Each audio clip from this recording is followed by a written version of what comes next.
Okay, good evening. चलिए ठीक है। तो as you all know that we have started the main script sociology daily answer writing programme. मैं आपको, क्योंकि आप लोगों से सबसे मेरी इंडिविजुअल बेसिस पे एक आधी बार बात तो हो ही गई है, and I know that you रफली know that what we are trying to do here, right. I will just give you a rough overview again कि आप लोग किस तरीके से चीजें जो है वो कंडक्ट करने वाले हैं यहाँ पे। And after that I will be talking about the types of question which you can expect in the examination for 2 markers, for 7 markers, the time allocation कि कितना टाइम हम यहाँ पे देने वाले हैं, और उसके अलावा जो आपकी क्वेरीज होंगी हम फिर उन पे बात कर सकते हैं, राइट। तो ठीक है, this is the schedule. Main script sociology daily answering programme, you all know कि यहाँ पे टॉपिक वाइज जो है वो डिवीजन हमने किया है, और एक टॉपिक के लिए जो है वो टेस्ट होगा। टेस्ट का ड्यूरेशन होगा 25 मिनट्स का, जिसमें कि 2 मार्कर्स होंगे 5, 7 मार्कर्स होंगे 2, और एक 10 मार्कर होगा। Now ideally it should be taking not more than 20 minutes to finish this paper. 20 minute से ज्यादा आपको नहीं लगने चाहिए इस पेपर को फिनिश करने में। और हमने जो टाइम ड्यूरेशन दिया है वो दिया है 25 मिनट्स का। तो एटलीस्ट आप कोशिश करें दैट 25 मिनट्स के अंदर अंदर तो आप फिनिश कर ही रहे हैं यहाँ पे। A lot of you are appearing for means this time only, so I would say that you should not take the time limit casually, because we all know आप में से बहुत लोगों ने यहाँ पे means जो है वो क्लियर किया हुआ भी है, बहुत सारे अपीयर हुए हैं। So you all know that जो सबसे बेसिक चीज है यहाँ पे मेंस क्लियर करने की, वो है कि आप मेंस का पेपर कंप्लीट करके आए कम से कम। तो पेपर जिन जिन का कंप्लीट होता है उसमें आप देखें कि 80% लोगों का जो कॉल होता है इंटरव्यू का वो यहाँ पे आ जाता है। और पेपर अगर कंप्लीट नहीं हो रहा है तो फिर यहाँ पे एक दिक्कत जो है वो आप फेस कर सकते हैं, राइट। तो फिर वो थोड़ा डाइसी हो सकता है वहां पे मामला।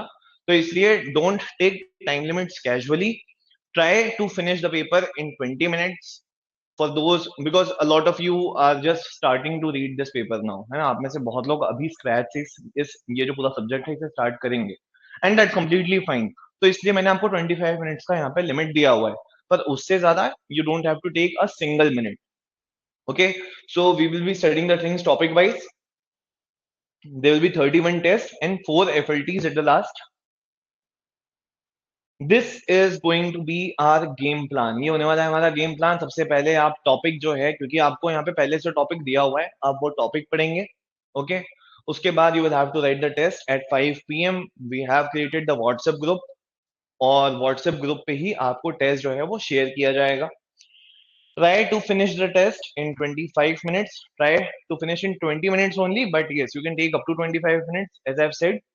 Scan the copy and send to us by 5:40. 5:40 तक आप कोशिश करें कि कॉपी जो है वो भेज दें। अब आप में से बहुत सारों का यहाँ पे क्वेरी हो सकता है कि सर हो सकता है हम लेट हो जाएं, है ना, हो सकता है हम उस टाइम पे नहीं लिख पाए टेस्ट। तो कोई दिक्कत नहीं है।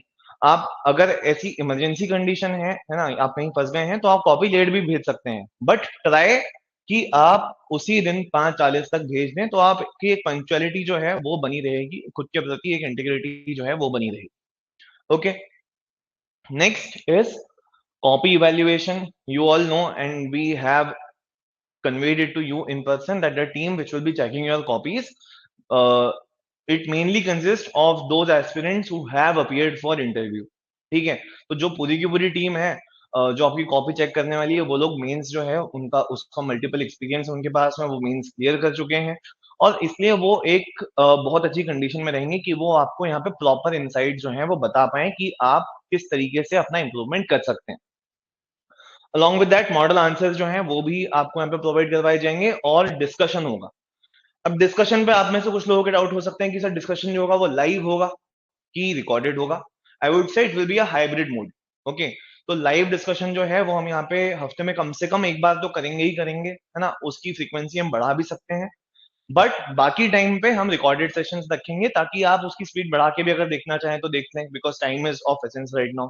ओके, आप टाइम फ्लेक्सिबिलिटी के अनुसार उसे देख सकें, तो इसलिए हाइब्रिड मोड जो है वो रखा गया है। And then we will repeat the cycle, study the topic, write the test, finish the test, scan, send and get the evaluated copies and model answer key.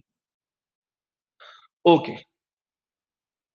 now talking about the time limit, most important thing।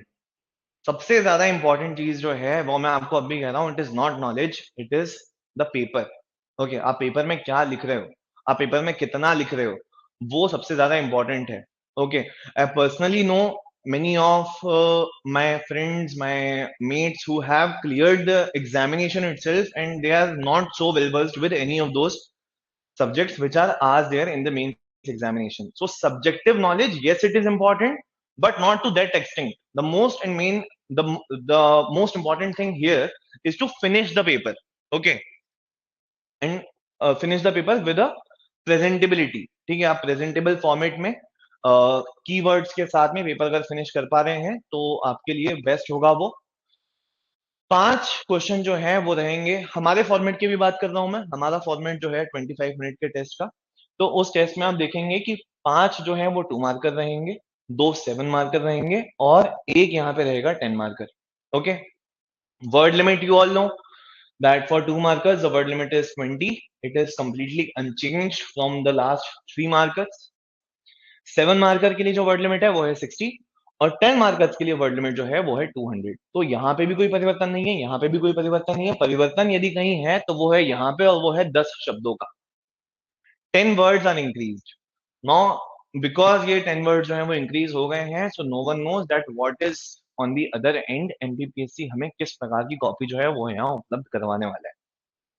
क्यों? क्योंकि 2022 में जो mains हुआ था उसमें आप देखें तो कॉपी जो है वो कंप्लीट फुल कॉपी यहाँ पे प्रोवाइड की गई थी हमें।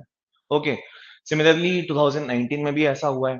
सो you should be prepared to write your answer in all the lengths.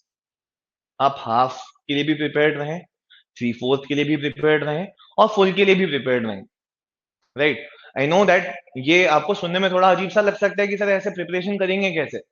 I would say कि 3/4 की प्रैक्टिस करो, है ना। अगर फुल पेपर आ जाता है तो उसे ही थोड़ा एक्सटेंड कर देना और अगर हाफ पेपर आ जाता है तो थोड़ा कम कर देना, लेकिन तैयार तीनों के लिए रहना है ना। और थोड़ा बहुत अगर आधे पेपर में भी लिख के देख सकते हो तो थोड़ी बहुत उसकी प्रैक्टिस रखें आप लोग, कोई दिक्कत नहीं है। Right, not talking about time, जो 2 मार्कर हैं वो 1 मिनट से ज्यादा यहाँ पे नहीं लेंगे आप, और लेना चाहिए भी नहीं। Right, 7 markers 3.5 minutes is the time limit. I know too many of you आपको लगेगा कि सर ये तो बहुत कम है, तो यहाँ पे आप यूज कर सकते हैं प्रेजेंटेशन का। राइट, थोड़ा आप वर्डिंग्स में जो स्पेस है वो बढ़ा दें, है ना। 3 मार्कर्स में या सॉरी 2 मार्कर्स में आप देखेंगे तो स्पेस जो है वो थोड़ी कम रहती है। आप यहाँ पे आने वाले क्वेश्चंस में, शॉर्ट आंसर्स में और लॉन्ग आंसर्स में आप स्पेसिंग जो है वो थोड़ी बढ़ा सकते हैं। आप फ्लो चार्ट्स का यूज कर सकते हैं, जितना ज्यादा फ्लो चार्ट्स का यूज करेंगे उतने वर्ड्स आपको कम लिखने पड़ेंगे और वो आपको पेपर कंप्लीट करने में बहुत ज्यादा मदद करेगा।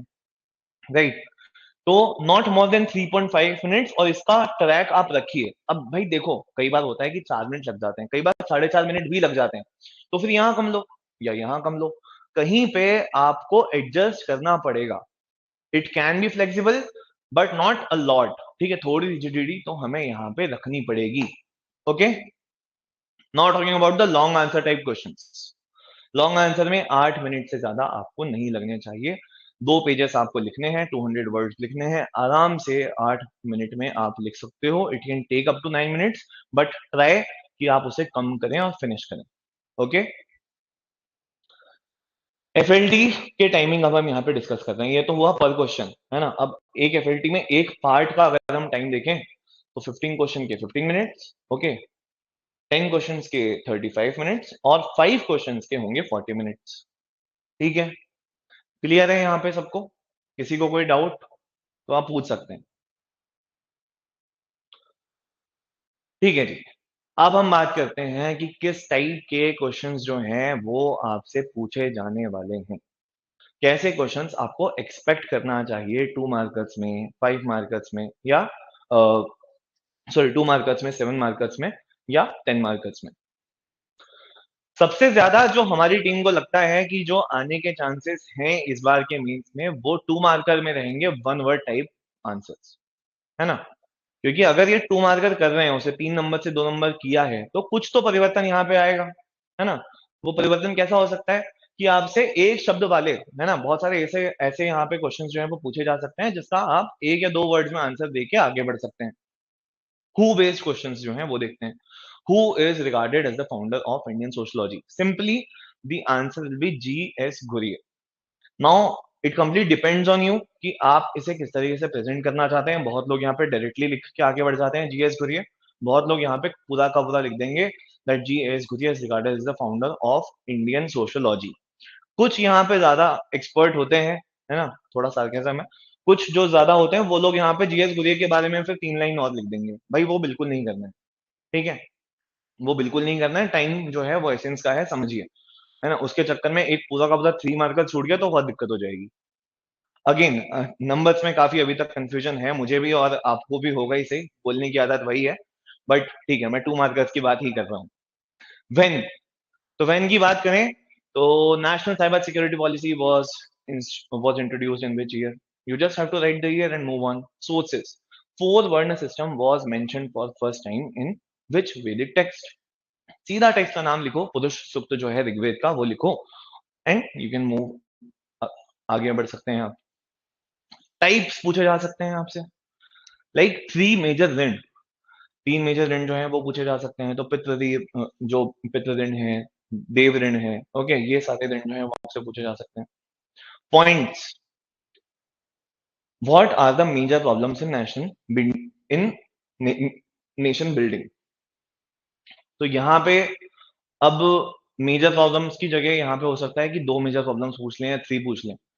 तो उसको आपको पॉइंट डालना होगा 1 2 3 and you just have to write the problems and then you can move forward. ठीक है, अब यहाँ पे अगेन आप थोड़ा सा एक्सप्लेनेटिव भी हो सकते हैं।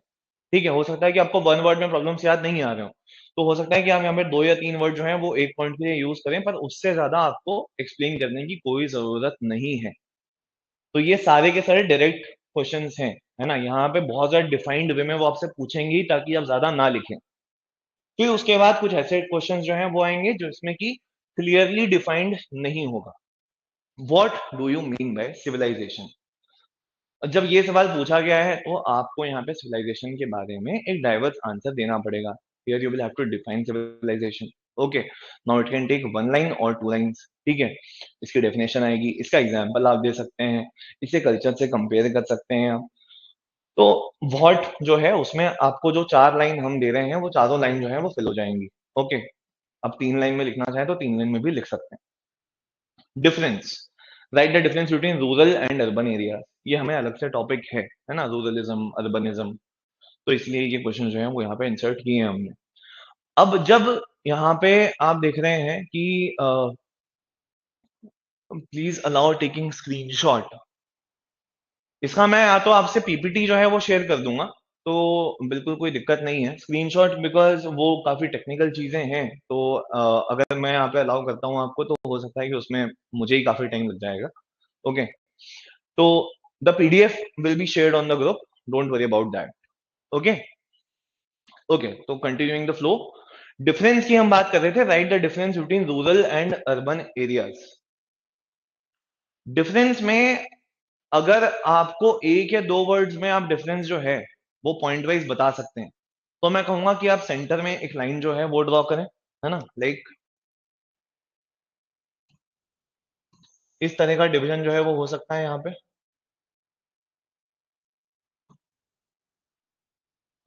और यहाँ पे ऐसे पॉइंट्स आ सकते हैं, है ना। ये तब की बात है जब आप यहाँ पे सिर्फ 2 या 3 वर्ड्स लिख रहे हैं, यहाँ पे एग्जाम्पल आ सकता है, बट इन मेनी केसेस ये पॉसिबल नहीं हो पाएगा, है ना। कई बार इसकी सिचुएशन जो है वो थोड़ी अलग होगी, कई बार डिस्क्रिप्टिव डिफरेंस हो सकता है ना। तो वहां पे ऐसे केसेस में आप एक एक लाइन जो है वो लिखें, हो सकता है 2 2 लाइन या 1.5 1.5 लाइन में जा रहा हो, तो फिर वो आपको लाइन में पूरी की पूरी लाइन जो है वो एज इट इज आप सेंटेंस फॉर्मेट में उसे लिख सकते हैं, वहां पे भी कोई दिक्कत नहीं है। जहाँ पे भी डिफरेंस आ रहा है कोशिश करें कि एग्जाम्पल जरूर डाल दें, क्योंकि एग्जाम्पल जो है उसे एक सेपरेट पॉइंट ही कंसिडर किया जाता है। Like one you have defined it and second you have given an example, और इतना भी अगर आपने दोनों का कंप्लीट कर दिया है 3 से 4 लाइन में, so it will be more than sufficient for you, वो आपको आराम से अच्छे नंबर यहाँ पे मिल जाएंगे। Then talking about the terms, ये एमबीबीएससी का एकदम फेवरेट क्वेश्चंस होते हैं टर्म्स वाले। जिसमें कि आप देखोगे कि बिल्कुल कुछ आगे कुछ पीछे यहाँ पे डिफाइंड नहीं होता है कि आपको क्या करना है इस वर्ड के साथ में, बस वो वर्ड आपको दे देते हैं और फिर आपको लिखना रहता है। फैक्शनलिज्म, गोत्र, टाउन प्लानिंग, ये सब चीजें जो है ये आपसे पूछी जा सकती हैं। यहाँ पे आपको क्या करना है, यहाँ पे again you have to plan a diverse answer, है ना। अब फैक्शनलिज्म है तो फैक्शनलिज्म सबसे पहले तो बता दो कि क्या है, उसके बाद आप ये बता दो कि इसका इम्पैक्ट क्या हो सकता है, इसका एग्जाम्पल जो है वो बता दो। सेम गोज विद गोत्र, है ना, टाउन प्लानिंग। ऐसे आपको अटेम्प्ट करना रहेगा इन क्वेश्चंस को। देन डेफिनेशंस, क्या है question, definition of caste according to Majumdar and Madan. Okay, अब जैसे ये डेफिनेशन अगर आपको पूछी गई है या कोई भी डेफिनेशन आपको पूछी गई है, तो डेफिनेशन में कोशिश तो आप यही करें कि जो इंपॉर्टेंट इंपॉर्टेंट डेफिनेशन हैं वो आप याद कर लें, है ना। जो मेजर डेफिनेशंस हैं, जो ऐसे ऑथर्स हैं जिनका नाम आप रिपीटेटिवली देख रहे हो, जैसे कि मैक्लेवर जो है उसका नाम हर जगह आ जाएगा, ठीक है। तो ऐसे में आपको क्या करना रहेगा कि उनकी डेफिनेशंस आप याद कर लें, और बेस्ट वही होगा कि आप एज इट इज लिख के आ जाएं उन डेफिनेशंस को। अब यहाँ पे नेचुरली एक दिक्कत आती है कि कई बार हमें डेफिनेशंस याद नहीं रहती, है ना। तो ऐसे में भी यार खाली मत छोड़ना, खाली छोड़ दिया ना तो फिर तो पूरा स्कोप ही खत्म हो गया। अब ये थोड़ा सा रिस्की अफेयर है, पर लोग बाग ऐसा करते हैं कि according to Majumdar and Madan, और फिर उसके बाद अपनी खुद की एक बढ़िया सी डेफिनेशन बनाई कास्ट की और उसे चिपका दिया। अब हो सकता है उसके नंबर ना मिले, पर मिलने का चांस भी है ही, पर अगर कुछ नहीं मिला है तो फिर तो पक्का ये कि कुछ नहीं मिलेगा, ठीक है। और वो चीज अगर आप करना चाहते हैं तो मैं तो कहूंगा कि आप आंसर राइटिंग क्लास में भी यहाँ पे प्रैक्टिस करें, ठीक है। थोड़ी बहुत इधर उधर, जो हम देसी भाषा में कहते हैं बत्ती देने की आदत जो है वो होनी चाहिए, है ना, थोड़ी बहुत। और वो बहुत ही कंट्रोल्ड वे में होगी, ठीक है। अगर आपने उसे एक्सटेंड कर दिया तो भी आप पकड़े जाओगे, और बिल्कुल नहीं किया तो शायद आप कुछ लिख के नहीं आओगे। तो थोड़ा बहुत इधर उधर you can beat around the bush, but again to a limited extent. Okay. Now type of questions that you can expect in 7 and 10 markers. 7 और 10 मार्कर में आप यहाँ पे सोशियोलॉजी में किस प्रकार के क्वेश्चंस जो हैं वो एक्सपेक्ट कर सकते हैं। व्हाट बेस्ड क्वेश्चंस जो हैं वो आ सकते हैं। What do you mean by class conflict. अब व्हाट बेस्ड क्वेश्चन जो है ना वो हमेशा इसके आगे एक और क्वेश्चन होगा, ये कॉम्बिनेशन में ही पूछे जाएंगे आपसे। What do you mean by class conflict, what measures can be taken to control class conflict. इस तरीके से क्वेश्चन जो है वो कंप्लीट हो जाएगा। ओके, फीचर्स, इंपॉर्टेंस, इंपैक्ट वाले क्वेश्चंस जो हैं वो पूछे जा सकते हैं। इन सारे चीजों में कॉमन जो फीचर है, कॉमन जो चीज है वो ये है कि इसमें आपको आईबीसी अप्रोच को फॉलो करना ही पड़ेगा। Introduction, body, conclusion. इंट्रोडक्शन जो होगा, अगर 7 मार्क्स का है वो, तो आप 2 लाइन में यहाँ पे इंट्रोडक्शन दे सकते हो। ओके, कम से कम आप यहाँ पे 5 से 6 पॉइंट्स आप लिखेंगे, और फिर उसके बाद फिर से आप 2 या 3 लाइन के कंक्लूजन में इसे खत्म कर सकते हैं, राइट। सेम चीज अगर आपसे पूछी जा रही है 11 मार्कर में, सॉरी 10 मार्कर में, तो ऐसे में 2 पेजेस जो हैं वो आपको यहाँ पे भरने हैं। तो आप फिर यहाँ पे 4 से 5 लाइन का इंट्रोडक्शन दे सकते हैं। ओके, बॉडी जो है वो दे सकते हैं। यहाँ पे नंबर ऑफ पॉइंट्स जो है वो बढ़ जाएंगे, ठीक है। कम से कम यहाँ पे 8, 9 या 10 पॉइंट भी दे दें तब भी कोई दिक्कत नहीं है, जितने ज्यादा पॉइंट्स उतना ज्यादा नंबर। साथ में एक बढ़िया सा फ्लो चार्ट बनेगा, ठीक है। फ्लो चार्ट बनाए, और फिर उसके बाद फिर से 3 से 4 लाइन का कंक्लूजन दें और खत्म कर दें। और ये क्लासिक अप्रोच है, ऐसे ही सब लोग जो है वो आंसर यहाँ पे लिखते हैं, राइट। और इसके ये टेस्टेड है, ये प्रूवन है, तो इसी को फॉलो करें तो बेटर रहेगा। यहाँ पे जो मेन गेम है वो होता है नंबर ऑफ पॉइंट्स का। पॉइंट्स जितने ज्यादा एग्जामिनर को दिखेंगे, okay. Again let me tell you one thing that examiner जो है उसे नहीं पता है कि आप कितने इंटेलेक्चुअल हैं, आप कितने ज्ञानी हैं। वो सिर्फ आपको जज कर रहा है आपकी कॉपी से, ठीक है। तो कॉपी अगर इंटेलिजेंट लग रही है, कॉपी अगर प्रेजेंटेबल लग रही है, so he will have the same thought about you and he will give you the same numbers.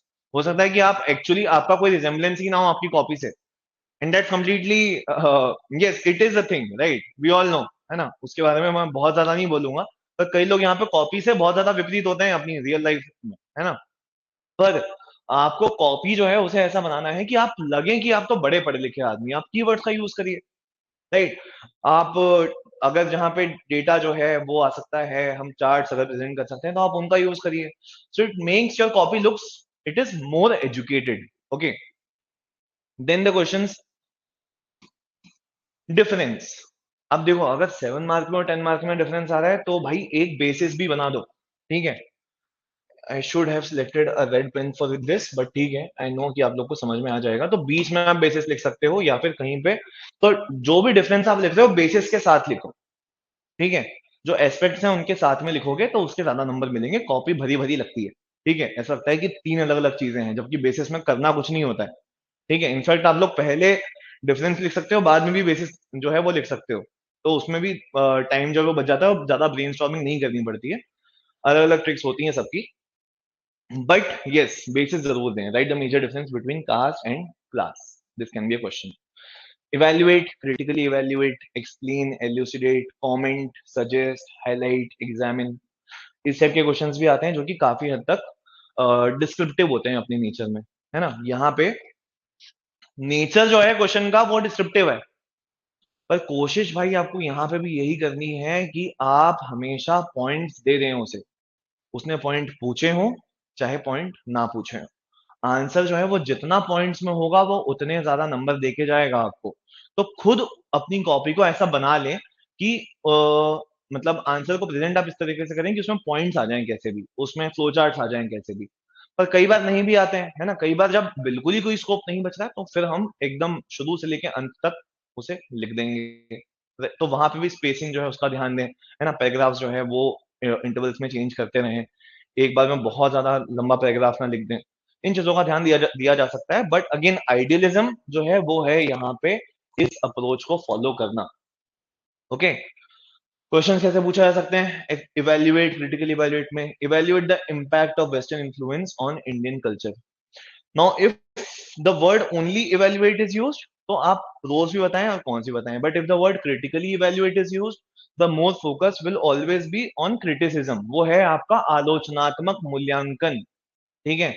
तो आलोचनात्मक मूल्यांकन यदि आप करेंगे तो क्रिटिसिज्म के पॉइंट जो है वो बनेंगे, पर अगेन कंक्लूजन जो है वो पॉजिटिव होना चाहिए। ओके, पॉजिटिव कंक्लूजन रखें, पॉजिटिव इंट्रोडक्शन रखें और फिर उसका क्रिटिसिज्म बता दें, और साथ ही साथ आप फिर करेक्टिव मेजर्स बता दें।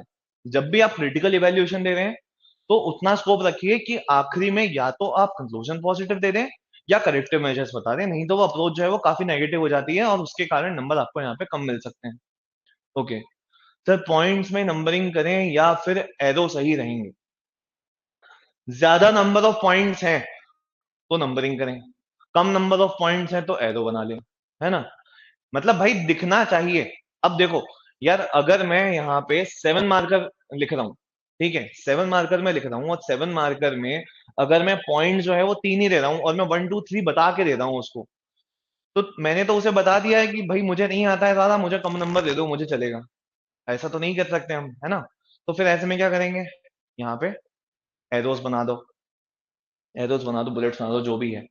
अब आपको पता है कि सर मैं तो यहाँ पे 9 पॉइंट्स लिखने वाला हूँ, 9 पॉइंट 10 पॉइंट्स अगर लिख रहे हो तो नंबर ही डालना, गलती से भी बुलेट्स मत डालना। भाई उसका ध्यान तो जाएगा ना कि 10 पॉइंट लिखे हैं यार, कुछ तो आता है बंदे को, ठीक है। तो ऐसी चीजें जो है इनका भी हम ध्यान रखेंगे, है ना। नेक्स्ट, एक्सप्लेन एलुसिडेट की हम बात कर रहे थे। Explain why comprehensive measures are crucial for enhancing women's safety in public spaces and workspaces. Again explain based question है, आपको पॉइंट बाय पॉइंट उसे एक्सप्लेन करना रहेगा।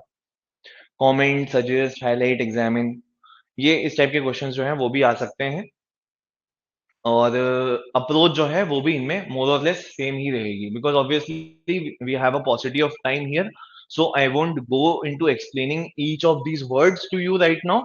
आगे जरूरत पड़ती है तो मैं आपको ये बता सकता हूँ कि इनमें क्या जो है वो सूक्ष्म डिफरेंस यहाँ पे रहेगा, but right now I think कि आपको ये बेसिक्स हैं, आपको पता होंगे, नहीं है तो आप मुझसे पूछ सकते हैं। Then for the 10 markers, the most important type and the most common type is the combination questions. यहाँ पे इतने जो भी क्वेश्चन हमने देखे हैं ना, इनका कॉम्बिनेशन बन सकता है। How can cultural values and traditions impact a country's development? What measures can be taken to ensure they positively contribute to national development? तो दो क्वेश्चन हो गए ना ये, how can cultural values and traditions impact a countries development, this is question number 1, and what measures can be taken to ensure they positively contribute to national development, ठीक है। तो 2 questions हो गए और इस टाइप के क्वेश्चंस जो हैं वो आपसे यहाँ पे पूछे जा सकते हैं। Last and the most important thing here is how to make your answer stand out. कैसे आप अपने आंसर्स को यहाँ पे अलग बना सकते हो भीड़ से, है ना? तो गिव सोर्स, सोशियोलॉजिस्ट का पेपर है ना? खास तौर पे आप देख रहे हैं कि सोशियोलॉजी का जब पेपर है तो सोर्स जो है वो बहुत इंपॉर्टेंट हो जाता है। अब आपको अगर रफली भी याद है कि ये कोई थ्योरी है जिसके बारे में इस ऑथर ने बात करी है ना? इसने कोई कुछ कोटेशन जो है वो दिया है उसके ऊपर, इसने कोई विचार व्यक्त किया है इस पर्टिकुलर सोशियोलॉजिस्ट ने, तो उसका नाम ज़रूर याद कर लेना। According to sociologist M N. Srinivas, community is dash dash dash. So this type you can deal the question, है ना? सोर्स आप यहाँ पे बता दोगे, तो ऑथेंटिसिटी आ जाती है आपके आंसर में।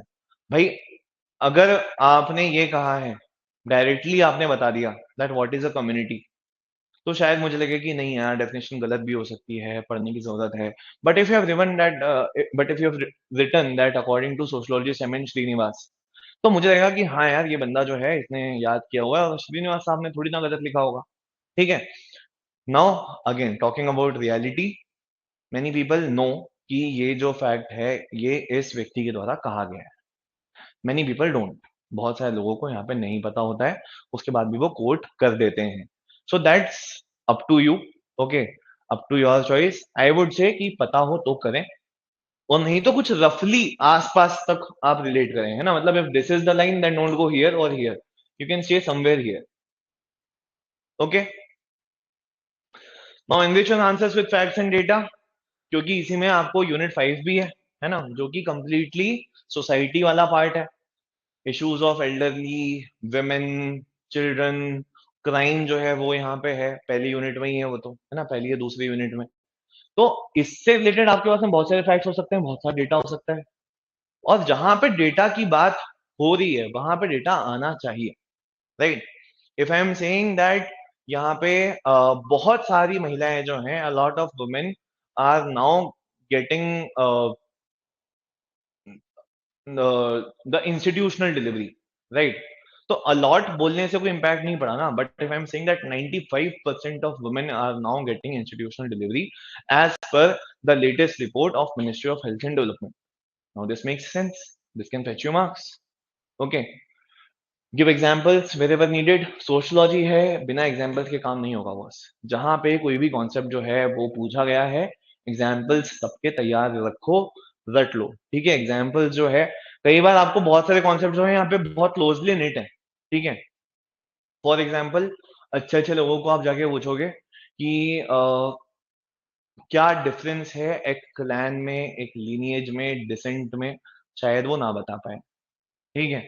और आपसे भी एक्सप्लेन करने को भले ही आप पढ़ लें, मैं आपको पूछूँगा तो शायद आप वहाँ पे उतनी अच्छे से एक्सप्लेन ना कर पाएँ। पर जब आप लिख रहे हैं, तो आप लिखें इस तरीके से कि आपको सब पता है, ठीक है? तो एग्ज़ाम्पल जब आ जाते हैं, तो एग्ज़ाम्पल जो होते हैं वो काफ़ी ज़्यादा एक तरीके की छाप छोड़ देते हैं कि हाँ यार, बंदे को पता है, बंदे को ये भी पता है कि ये किस प्रकार की होती है, ठीक है?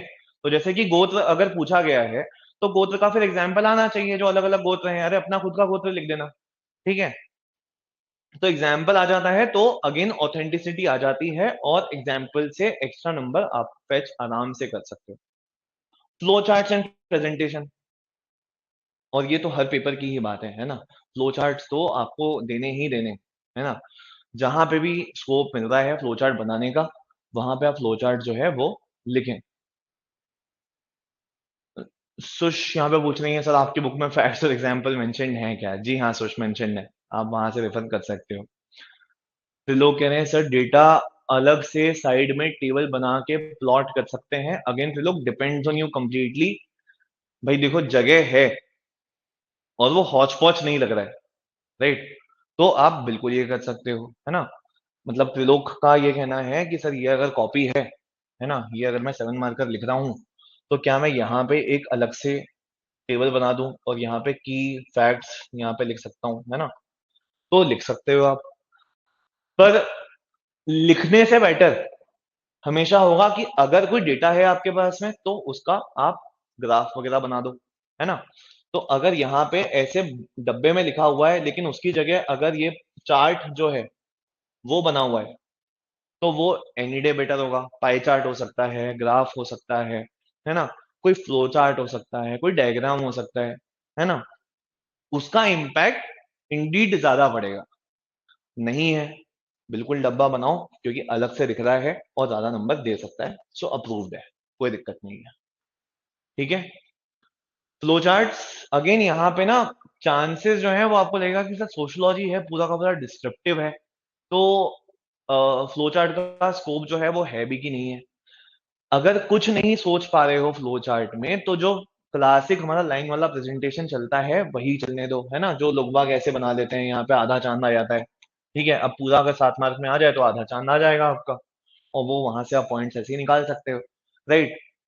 आप दूसरा टाइप ऑफ प्रेजेंटेशन जो है, अगर आपसे टाइप्स पूछे गए, सो you can draw a circle in between, यहाँ से टाइप्स जो है वो निकाल सकते हो आप, है ना। तो इस तरीके से टाइप्स जो हैं वो कर सकते हो, यहाँ पे पेंटागन, हेक्सागन, जो भी आपको बनाना है बनाओ, और फ्लो चार्ट जो है वो अट्रैक्टिव बनाइए। Codes, now this is of particular importance in sociology. Suppose a question is being asked on family, right? So either started with a definition or started with a quote. Suppose a question is being asked on women safety.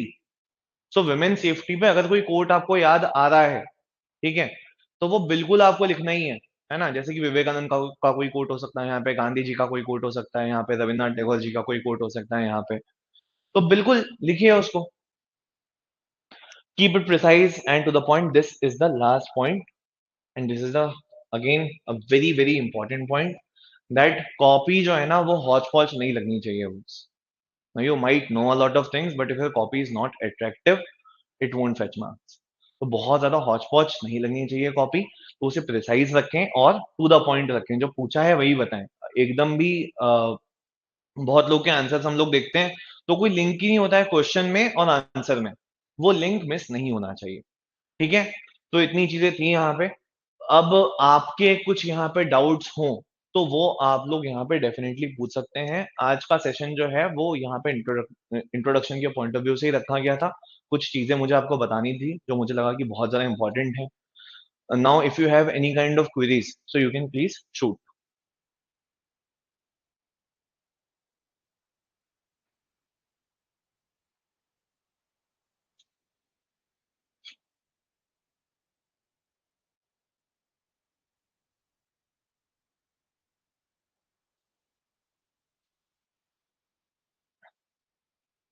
Any queries, और should we close the session now?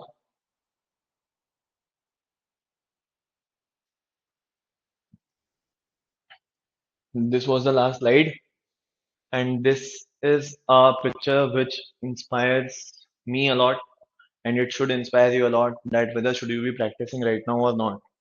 So if you are a student, if you are learning something, so yes, you should be practicing right now. Go practice. No, find the most difficult technique and practice it. Is there someone better than you? Yes. Okay, keep practicing. कोई है आपसे बेहतर तो practice करते रहिए।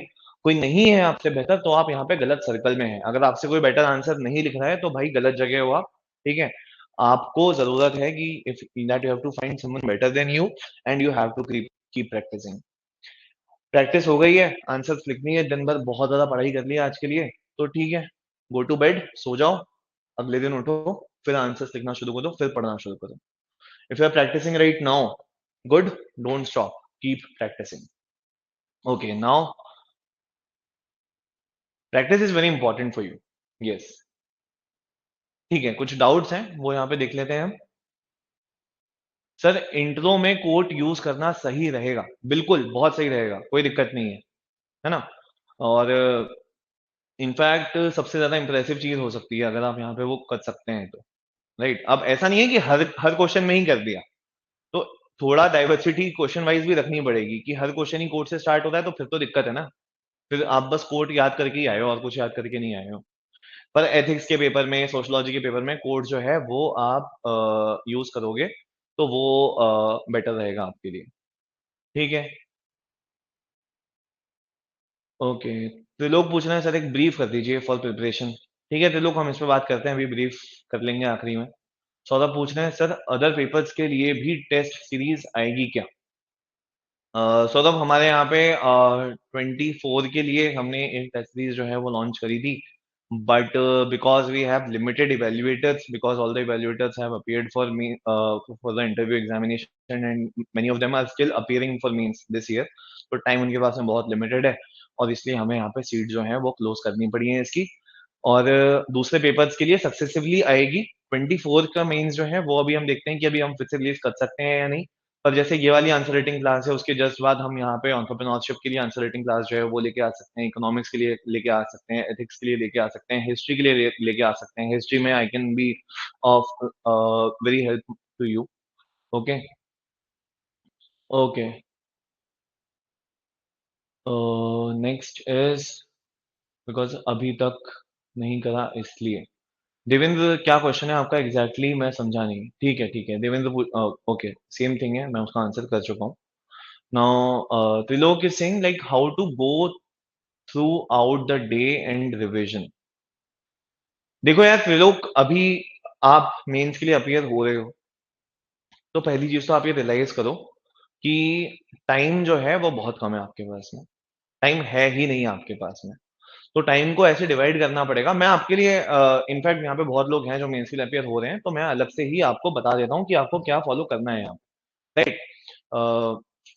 पहली चीज जो रहेगी मेंस वालों के लिए, भाई टाइम जो है it is very limited for you. Okay, so time को ऐसे डिवाइड करें कि क्योंकि अभी आप यहाँ पे आंसर राइटिंग प्रैक्टिस भी करने वाले हैं, so one thing you are doing right now is answer writing for sociology. अब सोशियोलॉजी आप यहाँ पे अगर पढ़ रहे हो, है ना, तो अगर इस बार आप मेन दे रहे हो तो कोशिश करो कि आप 3 घंटे से ज्यादा सोशियोलॉजी ना पढ़े दिन में। ठीक है, 3 से 3.5 घंटे में आपका सोशियोलॉजी का जो पर डे का टॉपिक है वो हो जाएगा। आप कम में कर सकते हो और बढ़िया है। ठीक है, उसके अलावा आपने 25 मिनट्स की यहाँ पे आंसर राइटिंग करी है, and then it can be followed by a different subject. तो वो सब्जेक्ट जो है वो उसे आप यहाँ पे पैरेलल रन कर सकते हो, राइट। तो इस तरीके से आप टाइम जो है वो बहुत ज्यादा इजी मैनेज कर पाएंगे। एक रफली चॉकआउट करिए अपनी खुद की स्ट्रेटेजी, क्योंकि देखो हर व्यक्ति को यहाँ पे एक सब्जेक्ट के लिए अलग अलग टाइम लग सकता है। लाइक मेरा अगर हिस्ट्री अच्छा है तो हो सकता है कि मेरा जो हिस्ट्री वाला पार्ट है वो मैं एक हफ्ते में फिनिश कर दूं पूरा का पूरा पेपर यहाँ पे पार्ट, राइट। हो सकता है किसी को यहाँ पे 15 डेज लग जाए।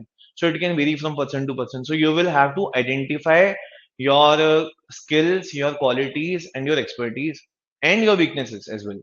और उसके हिसाब से आप चेकआउट, आप एक पूरा का पूरा प्लान जो है वो चेकआउट कर लो आप, राइट। जो एग्जाम है, like suppose there are 90 days for exam, ठीक है, तो इसकी 90 डेज की एक रफ स्ट्रैटेजी होनी चाहिए आपके पास में कि आप कौन से दिन क्या पढ़ने वाले हैं, है ना।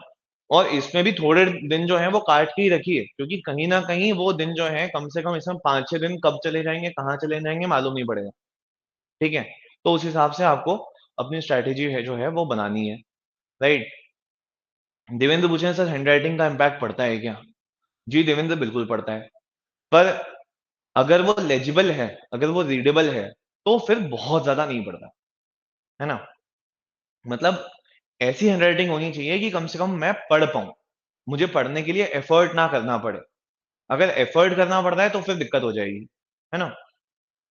और इसीलिए beautification of handwriting is a next thing, है ना, वो बहुत अलग चीज है। वो शायद हम यहाँ पे अचीव कर भी ना पाए और ना जरूरत है ना। जरूरत है कि हम अपनी कॉपी को कैसे सुंदर बना सकते हैं, है ना, कैसे रीडेबल बना सकते हैं, कैसे लेजिबल बना सकते हैं। उसके लिए आप स्पेस वर्ड्स का यूज कर सकते हो, है ना। वर्ड जो है उसमें एक यूनिफॉर्म स्पेस जो है वो फॉलो करो आप। उसके अलावा जो वर्ड्स हैं उनका अलाइनमेंट थोड़ा ठीक रखो आप, है ना। कई बार हम इस डायरेक्शन में लिखते हैं, कई बार हम इस डायरेक्शन में लिखते हैं, कई बार सीधा लिख देते हैं, तो ऐसा भी नहीं होना चाहिए। और थोड़ी बहुत स्पेस आप फॉलो कर रहे हो, पंक्चुएशन, ये जितनी भी चीजें हैं वो फॉलो कर रहे हो, तो ओवरऑल जो है वो आपको दिक्कत नहीं आएगी उसमें। ओके, सोच कह रही है हिस्ट्री प्लीज। जी हाँ, हिस्ट्री के लिए I can guide you. Devendra, sometimes writing करते हुए कंटेंट रिकॉल नहीं होता। कंटेंट अगर रिकॉल नहीं हो रहा है, इसका मतलब ये है कि रिवीजन जो है वो ठीक से नहीं हुआ है ना? लेकिन आपको ये तो हुई, देखो अगर लॉन्ग टर्म प्रॉब्लम है ये, तो आपको क्या करना है, इसका सॉल्यूशन है कि आप पढ़ो यहाँ पे, है ना? ज़्यादा पढ़ोगे तो रिकॉल भी होगा कंटेंट। अगर ये शॉर्ट टर्म प्रॉब्लम है, क्योंकि अगर आप मेंस दे रहे हो, तो आपके पास में बहुत ज़्यादा समय हो ही नहीं सकता कि आप यहाँ पे एक-एक सब्जेक्ट जो है उसका टेक्स्ट बहुत ज़्यादा डिटेल में पढ़ लो। तो फिर आपको, जैसा मैंने कहा ना, कि लिखने की आदत होनी चाहिए। कंटेंट जो है वो कई बार लेस कंटेंट भी चल जाएगा, है ना? पर वर्ड लिमिट जो है वो पूरी होनी चाहिए और ऐसा लगना चाहिए कि आपको आता है, फिर भले ही आपको आता हो चाहे ना आता हो। फॉर एग्ज़ाम्पल अगर यहाँ पे मैं धम्म के बारे में पढ़ रहा हूँ, है ना? धम्म फिलॉसफी जो है बुद्धा की, और यहाँ पे मुझे इंस्क्रिप्शंस जो हैं वो याद नहीं आ रहे, तो क्यों लिखना है इंस्क्रिप्शंस? मत लिखो ना इंस्क्रिप्शंस, राइट?